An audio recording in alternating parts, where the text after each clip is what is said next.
Okay, so let me be honest for a second. This video has taken 7 different attempts over the course of 3 or 4 months. And the main reason for that is, well, I love this lens. This lens is amazing. Over the past year, I've probably shot 90% of everything that I did using this lens. I love it, but I can't recommend it.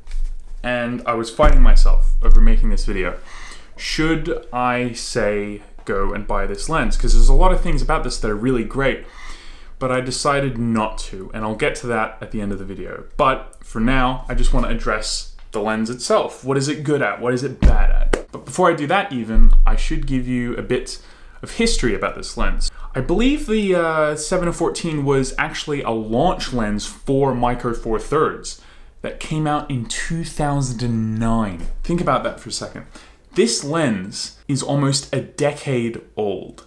That's obviously not the reason I'm not going to recommend you pick it up, because that's not really an argument to say, oh, don't buy this lens because it's 10 years old. That's not really an argument. That's not one of the reasons why I wouldn't recommend you pick this up. I just think that's kind of an interesting fact. And its only real main competitor is the Olympus 7-14mm f2.8 that came out a full 6 years after this original one.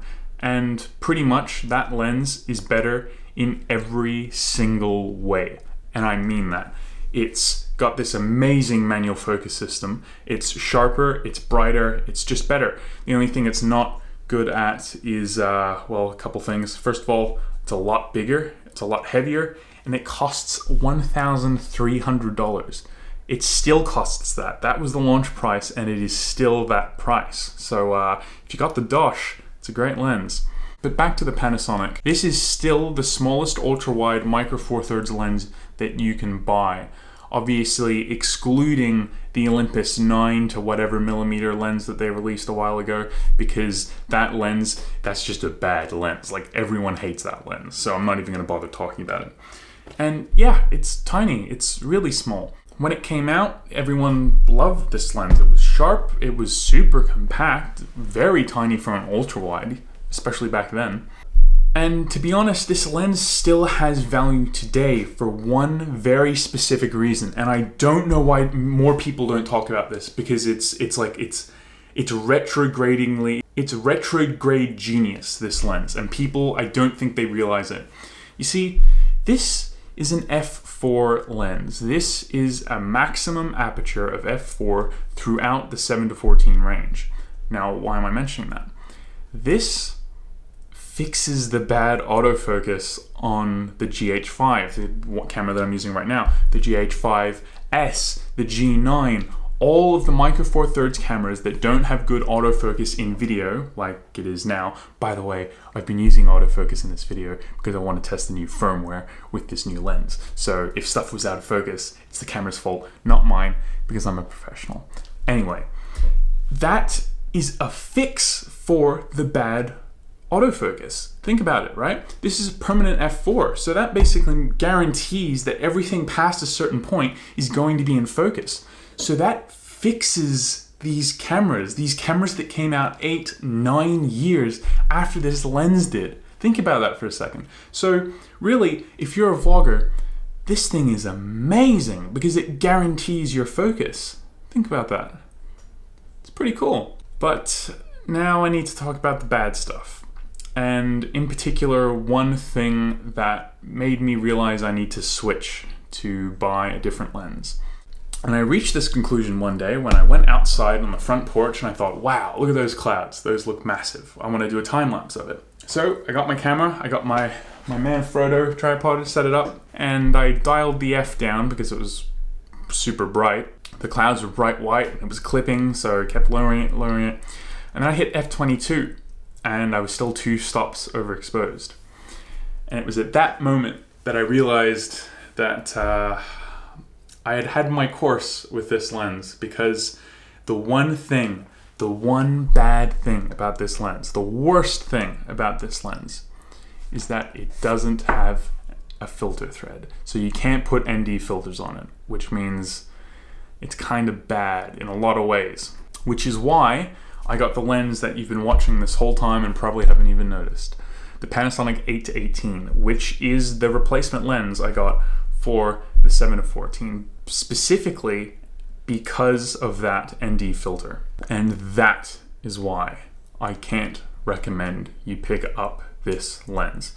But there's another thing. There's another problem. And I don't see enough people talking about it, though I'm very, very, very glad that Panasonic put out an update, which is what I was talking about earlier, the 2.3 version firmware for the GH5 that I'm currently on, that addressed this problem, and that was the wobble. So I'm gonna cut to something real quick. If you get at all motion sick easily, you're gonna wanna skip 10 seconds ahead. I'm not joking, this is gonna make you feel really queasy, okay? So this is the wobble I was talking about. It's really bad. It's what happens when you use an ultra-wide lens with a stabilized sensor, and it's really bad. But they updated it and so-called fixed it, or at least made it a little bit better. So here was the wobble before the fixed firmware, and here it is after. So there's a bit of improvement there, and it's good improvement, it's just not fixed, and that really sucks.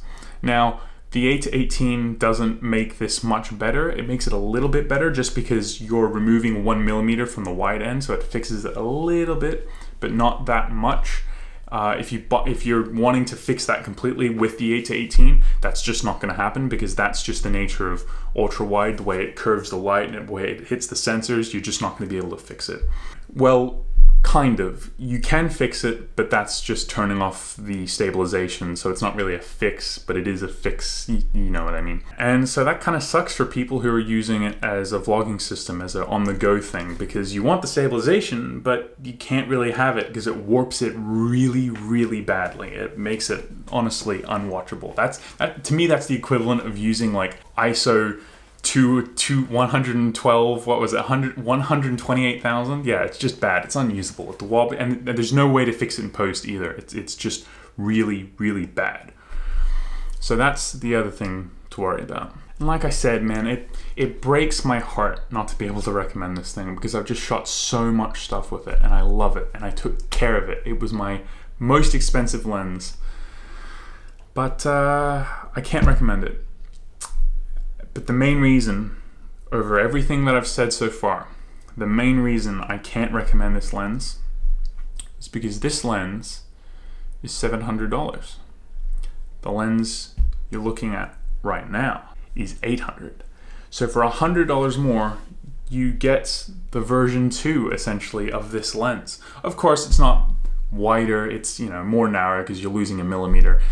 But it doesn't matter that much, at least not to me. It might matter to you, in which case don't buy the lens, that's fine. But the ND filter thread, the extra bright aperture, the build quality too on this thing is amazing. Aluminium, everything, it's fantastic.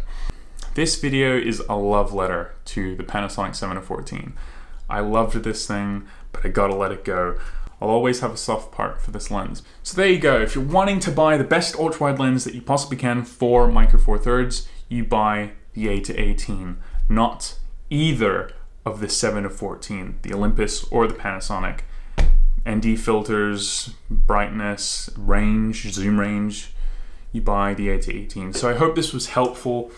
Look, this really isn't a bad lens. If you still have this, if you're still looking for one, you can get it. It's not like it's not sharp and that it's just bad, the build quality is garbage. That's just not the case. You can buy these really cheap on eBay used for like $500 or something like that, which is really, really good for a lens like this. So if you just want the cheapest ultra wide, this thing's great. But if you can spend more money, the 8-18 is better pretty much across the board. So there you go. I hope you enjoyed. I hope you found this useful. I'll be making some more lens reviews in the future because I've got a couple more I want to go through. And I hope you find those useful too. So thank you so much for watching, and I'll see you in the next one. Man, I hope the autofocus was working. Oh man. Was I in focus? Let me see.